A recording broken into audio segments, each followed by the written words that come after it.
All right. So we talked about altruism because sometimes it's the only workable solution. And we talked about an example of the green beard effect. There's another way that altruistic behavior can evolve, and that is through reciprocity. If an organism that helps another can be reasonably sure of getting helped later on, the benefits may outweigh the risks. And this, you could call this the "you scratch my back, I'll scratch yours" model of altruism. And altruistic behavior may be favored by selection, even if the altruist is giving up a benefit. If the altruist can expect to get that benefit back at a later date, then altruism has a positive effect overall, and alleles that promote altruistic behavior will be favored and will become more common. This doesn't happen in all species. What favors it are cases where individuals may associate with each other for long periods of time. Where they may live together in groups or something like that, where partnerships can form that can last a sizable part of an individual's life. Uh, Individuals in this population have to be intelligent enough that they can recognize and avoid would-be cheaters. See, the problem with a population where everybody is altruistic is one individual who's a mutant who isn't altruistic will take the altruists for everything that they've got. But if you have ways in which members of a population can detect people that are likely to cheat on them and avoid them, altruism is much more favored if it can defend itself this way. Um, Altruism has to have role reversal, meaning that an individual could be either the donor or the recipient at any given time. And the benefit to the recipient has to outweigh the cost to the donor. Now, when we talk about benefits, you often have to think of them in relative terms. Imagine if I'm a millionaire and you're going hungry, and you ask me for $20 to get a good meal, and I give it to you. On the one hand, the benefit and the cost are the same, right? $20 is $20. I gave you $20. You have $20. That $20 won't buy any more Big Macs for me than it would for you. So, on one sense, the amount of the benefit's the same. It's $20. But relatively, if I'm a millionaire and you're starving, $20 to me is an infinitesimal fraction of my wealth. I can lose that and never miss it. If you're going hungry, $20 is going to keep you on your feet. In another sense, it's a much bigger benefit to you than it is a cost to me. Relative to my millions of dollars, $20 to me is nothing. Relative to you going hungry, $20 might save your life. So in that sense, the benefit to you, the recipient, would outweigh the cost to me, the donor. Now, there's plenty of human examples of this, but let's look at a different species. Here's vampire bats. Vampire bats, genus Desmodus, they're native to Central America. They roost in small colonies, hanging head down from the roofs of caves, and then they'll fly out at night to feed. They'll use their very sharp incisors to cut a hole in the skin of a sleeping livestock animal or person, and then they will lap up the blood. Here's the thing: blood is a very concentrated source of energy, and as typical of flying organisms, bats have very fast metabolisms. You've got to generate very large amounts of energy in order to fly. It's an expensive way of getting around. The upshot is that vampire bats cannot fast for long periods of time. A vampire bat that has a blood meal and then fails to find another one within 60 hours is at death's door, is just about to starve to death. Um, Vampire bats can't go any longer than 2.5 days without feeding, or they die. What this species will do is vampire bats can feed each other by regurgitation. If you're a hungry bat and your neighbor has just fed, that well-fed neighbor can be convinced to regurgitate some blood for you to feed on. So yeah, bats will feed each other, or will take turns feeding each other, barfing up blood. 70% of the time, this happens between mothers and offspring, and it's part of parental care, which we'll actually talk about in a little bit more detail coming up. But the rest can happen between bats that may be relatives or they may not be. Usually, however, bats that feed each other are neighbors in the colony. And it's been worked out that if a colony didn't have any blood sharing, 82% of its adult members would be expected to die each year. The actual adult mortality is less than a third of that. It's 24% per year. So in a population where you have blood meal sharing, everybody's fitness goes up. Everyone has increased odds of survival. There's what that blood feeding looks like. I think that's the bat on the left is barfing up some blood to feed the bat on the right. And the reason it works is that bats are smart enough that they can recognize each other, and they will form buddy systems where two bats that can recognize each other will take turns feeding each other as needed. They'll form the buddy system. Now think about this. This ticks our boxes because first of all, the bats can form these long-term associations. Bats tend to roost in the same places night after night, so bats know their neighbors. Bats are smart enough that they can exclude cheaters. Cheaters in this case would be bats that always receive blood but never give it. Bats can avoid that by forming these buddy systems like that. Either bat in one of the buddy systems can either be the recipient or the donor. You know, one night bat A has a big blood meal and bat B is going hungry, but the next night it could be the other way around. Bat A could be hungry and bat B could be well fed. All right. And then finally, the benefit to the recipient outweighs the cost to the donor. It's the same amount of blood, but again, if you're a well-fed bat, giving up some of your blood meal is not an enormous risk to your survival. If you're a starving bat, getting a blood meal from a donor is going to save your life. So the benefit to the recipient is still bigger than the cost to the donor. So that ticks all of our boxes right there for how evolutionary altruism can be favored. The bats have ways of detecting cheaters. They can keep track of each other. And reciprocal altruism in that case is favored because bats that are honest, reciprocal altruists are likelier to survive than bats that aren't. Bats that help each other out are much likelier to survive, almost more than 3 times as likely to survive compared to bats that just read Ayn Rand. All right, author you may or may not have heard of. Don't worry about it. Okay, what else? William Hamilton and Robert Trivers developed a concept called inclusive fitness. When we've talked about fitness in the past, we've talked about it as an influence on individuals' chances of successfully reproducing, right? If you have a particular genotype, we can associate a fitness with that genotype, and we calculate that fitness based on the odds that you will survive and reproduce. Hamilton and Trivers, however, noted that that's not the only way that a gene can be favored.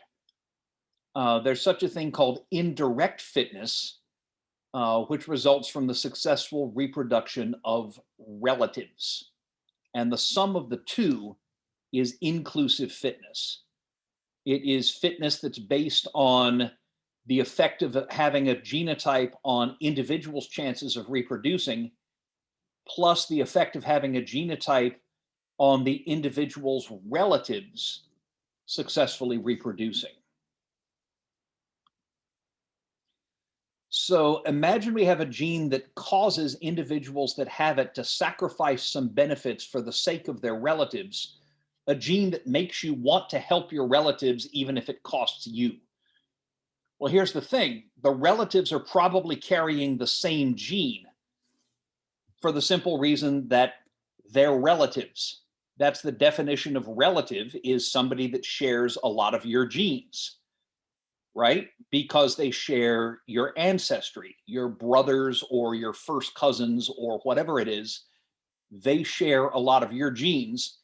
And so if you have a gene that influences you in such a way to be altruistic towards your kin, well, your kin is probably carrying the same gene.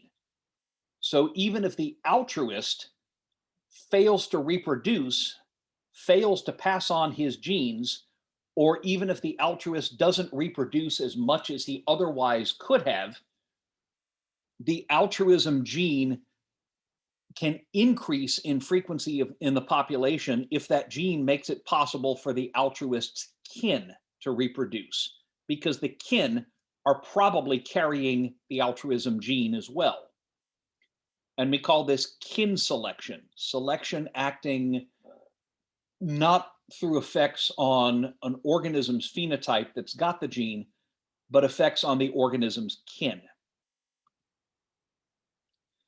So for altruistic behavior to evolve, we can define something called the coefficient of relatedness.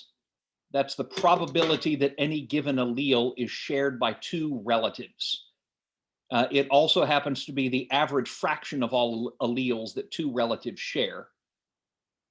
And if B is the benefit to the recipient and C is the cost to the donor, then if the coefficient of relatedness times B is greater than C, altruism will be favored. And I'm going to go from here to the whiteboard for a moment, if I may, and show you what this looks like. Okay, let's see. Here is, okay, I'll give you a bit of my family chart. Here's me. Right, and then in pedigrees, we usually represent pedigrees by squares. Let me do this in a darker color. Okay, that square represents me.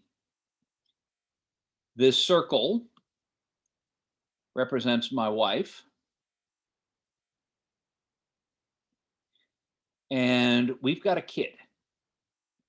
His name is Aaron, by the way.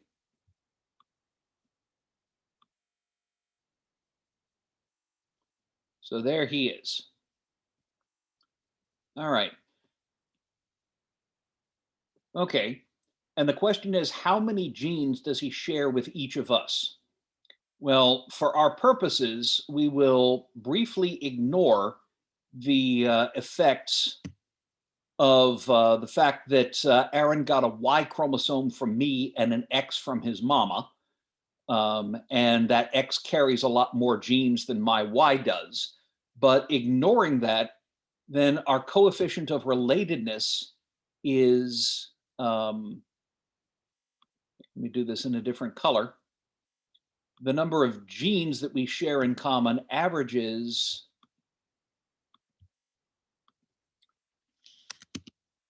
not averages, it's 50%, right? Because I gave half of my DNA and my wife gave half of her DNA. So the coefficient of relatedness between my son and my wife is 0.5 or 50%, right? that is the number of genes in my son that he has in common with me. It's the number of genes in me that I have in common with him. And it's also the probability that any given gene in me is also found in him, and that any given gene found in him is also found in me. Okay, this is pretty straightforward. Let's look at, okay, here's me. There's my, sorry, wrong one. Okay, here's my sister. She does not have any kids and emphatically does not want them, and that's fine. So here we are. And we are both the kids of my dad, who's right there, and my mom, who is right there. Okay. How many genes does our son, Aaron, share with his grandparents? Well, think about this. How many genes do I share with my dad? It is, hang on. Okay, shoot, I've suddenly, there we go. I briefly lost the toolbar. Okay, how many alleles or how many genes does my son share with my dad? Well, my dad shares half of his genes with me, right? So my dad's coefficient of relatedness with me is 0.5, right? For the simple reason that he gave half of his genes to me, right, when I was conceived. He gave half of his genes to me, and my mom, of course, gave the other half. So my mom, of course, has the same coefficient of relatedness because she gave half of her genes to me. So I got half of my genes from her and half from my dad. So what's the coefficient of relatedness between my dad and my son? What's the coefficient of relatedness between grandparents? Well, think of it this way. If I have a gene, okay, if Aaron's got a gene, there is a 0.5 probability that he got it from me. If I have a gene, there's a 0.5 probability that I got it from my dad. So the probability that my dad has a gene and I have it and Aaron has it is the product of those. And that's 0.0.25. That's the coefficient of relatedness between grandparent and grandchild. And it's just the product of probabilities. If my dad has a gene, there's a 0.5 probability that he passed it to me. If I have a gene, there's a 0.5 probability that I passed it to my son. The probability of both happening is the product of the probabilities. It's 0.5 times 0.5, and that's 0.25. Okay, with me there. What's the coefficient of relatedness between me and my sister? Well, I tell you what, I'm going to draw this over here just because I'm running out of room. Okay, here's me. Here's my sister. And we are the offspring of my dad, who's over here, and my mom, who is over here. And so our pedigree chart looks like this.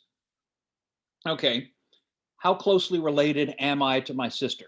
She would probably be more comfortable if not at all. But anyway, okay, again, if I have a gene, there is a 0.5 probability that I got it from my dad. And there's a 0.5 probability that I got it from my mom. right? Because my dad contributed half of my genes and my mom contributed the other half. So my coefficient of relatedness with my father is 0.5, and my coefficient of relatedness with my mother is also 0.5. Here's the thing, the same logic applies to my sister, because she also got half of her genes from my dad and half of her genes from our mom. So her coefficient of relatedness with our mother is 0.5, and her coefficient of relatedness with my father, our father, is also 0.5. Okay, simple enough. How many genes do we share? Well, let's say I have a gene. There is a, we'll calculate our coefficient of relatedness. What would that be? Well, if I have a gene, there is a 0.5 probability that it came from my dad. And if my dad has a gene, there is a 0.5 probability that he passed it to my sister. So if I have a gene and there's a 0.5 probability my dad has it, and there's a 0.5 probability that any gene my dad has, he passed to my sister, our relatedness through our father is 0.25, right? Because that's the product of the two probabilities. If I have a gene, the probability that I got it from dad and the probability that my dad passed it to my sister, well, that and means we take the product of the probabilities. So the probability that I have a gene, I got it from dad, and my dad gave it to my sister is 0.25. However, there's also the chance that we got genes from our mom. And the logic is the same here. If I have a gene, there's a 0.5 probability that I got it from my mom. If my mom has a gene, there's a 0.5 probability that she passed it to my sister.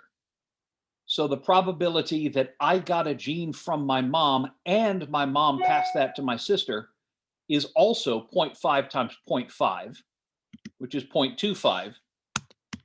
And so the probability that if I have a gene, my sister also has that gene is 0.5. It's the sum of those two 0.25s. So my sister and I share half of our genes in common.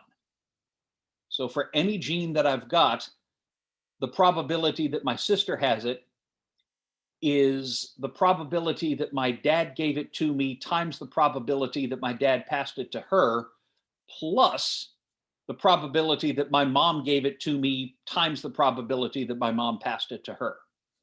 So the coefficient of relatedness of full siblings is 0.5, right? My sister and I should share half of our genes in common. Okay, the coefficient of relatedness between parents and offspring is 0.5. The correlation between grandparents and grandchildren is 0.25. Just for fun, what's the coefficient of relatedness between my sister and my son? Well, think of it this way. My sister's relatedness with me is 0.5. We just established this, right? So there is her coefficient of relatedness with me, and it is 0.5. So if I have a gene, any gene, the probability that my sister has it is 0.5. The probability that my son has it is 0.5. The probability that both are true, the probability that I have a gene and my sister has it and my son has it is 0.5 times 0.5, which happens to be 0.25. So my sister should share on average a quarter of her genes with my son. My sister and my son are as closely related to each other as my son is related to my dad. Both should share about a quarter of their genes in common. My sister doesn't have any kids, but if she did, the coefficient of relatedness between my sister's kid and my son would be 0.125. That's the coefficient of relatedness between first cousins. You share about an eighth of your genes with each of your first cousins, and so on. You can calculate it for other types of relationship and more distant types of relationship as well. And this explains the famous joke of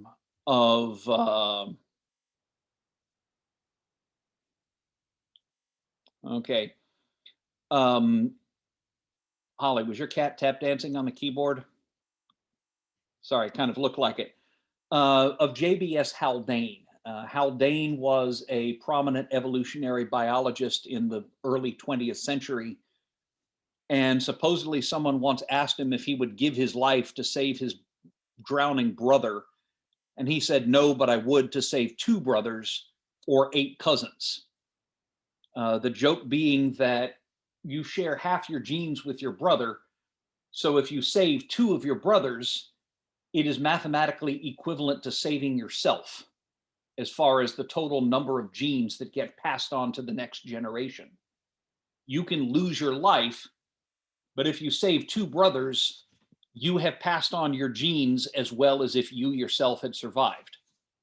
That's there's some slight statistical funny things about that, but that's the point of the joke.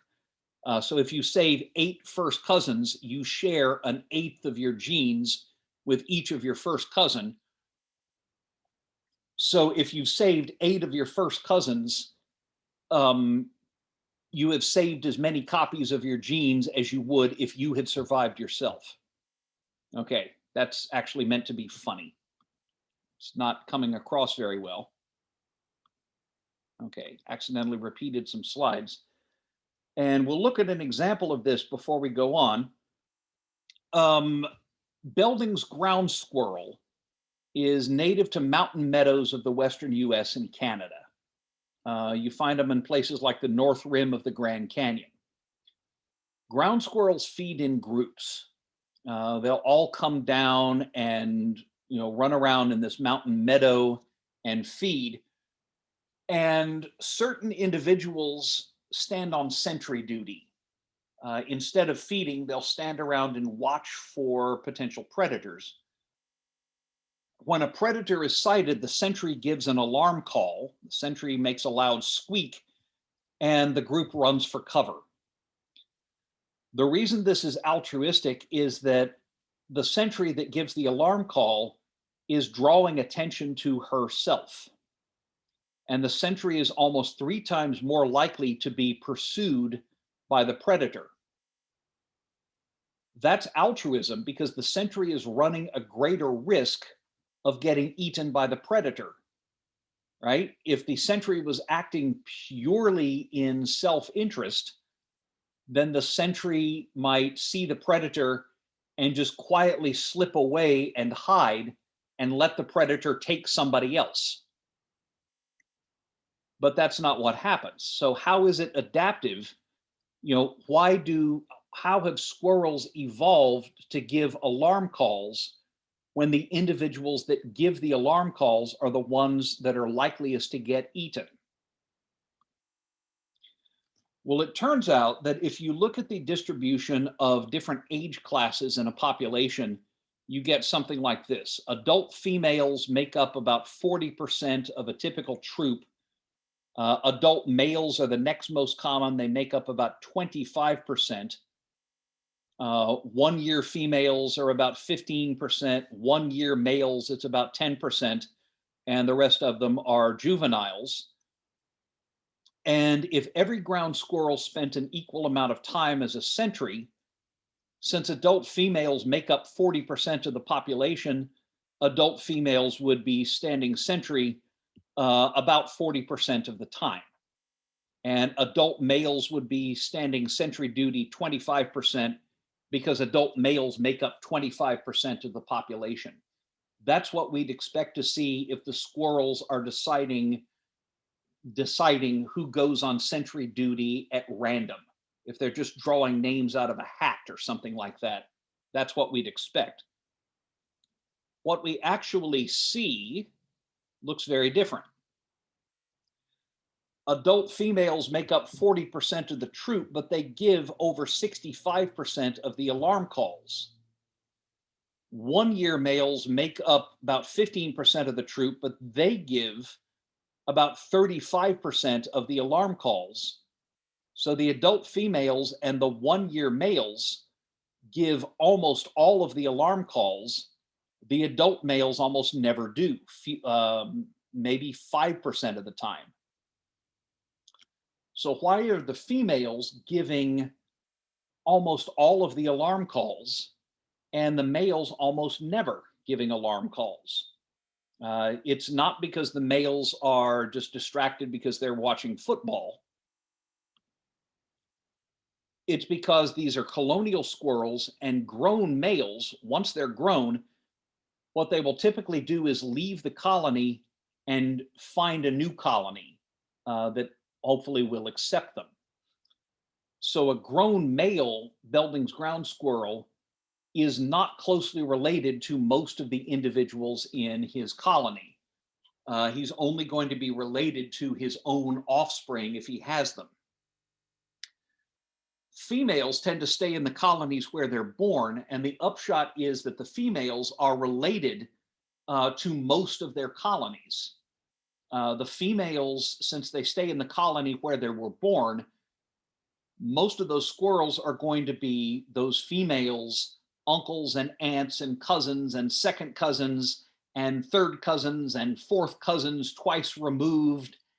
And we're not quite sure how you're kin to us, but you're always welcome at the family reunion because you make really good potato salad, cousins.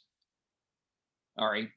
Every family reunion I've been to, we have people like that who we're sort of generally aware that we're kin to them in some way, and we could sit down and figure it out. But what's important is that they make good potato salad, so it's all good. So a female is going to be genetically related to many members of their colonies. Males are generally not. So if we assume that a female ground squirrel has genes that influence whether or not she gives the alarm call, she will share those genes with many other members of the colony. So if she's got these genes and she gives the alarm call, even if she gets killed, she might be saving the lives of 20 individuals that also have the alarm call gene.